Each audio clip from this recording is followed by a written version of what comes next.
Hi guys, so today samahan niyo akong mag-prepare para sa advanced Valentine's date namin sa BGC. At habang nagpe-prepare nga ako dito, nanonood ako ng kauna-unahang podcast nila Ate Nika and with her friends. Share ko na din pala itong Skintific Foundation na ginagamit ko. Kala ko dati hype lang pero napakaganda niya talaga. Ang ganda ng lapat sa skin. Actually, minsan lang din ako nakakapag-makeup ng ganito, kaya thank you sa sponsor ng makeup ko, which is yung kapatid ko. Binilhan niya ako nung BLK makeup set by Ray Hermar.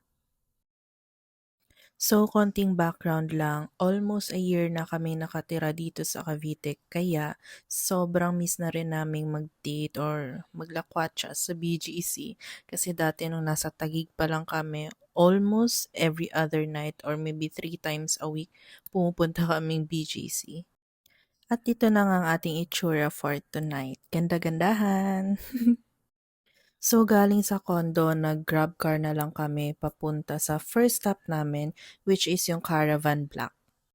At nalaman ko nga itong cafe na to dahil kay Jessica Lee, nirecommend niya ito sa series niya na paborito. And in fairness, maganda nga naman talaga ang ambience at vibes ng cafe na to. So, in-order nga rin namin ng orange chicken na nirecommend ni Jessica at ito yung photos. Na-recommend niya rin yung cold brew dito sa cafe na 'to, pero dahil gabi na, ang in-order na lang namin ay iced tea at mixed berries. And for me, mas masarap yung iced tea nila compare sa mixed berries. At ang verdict namin para sa orange chicken ay worth it. Marami yung rice at meron ding side dish ng mga gulay. And after a few minutes, dumating na nga ka-double date namin. At ang next stop ay St. Louis para sa dessert.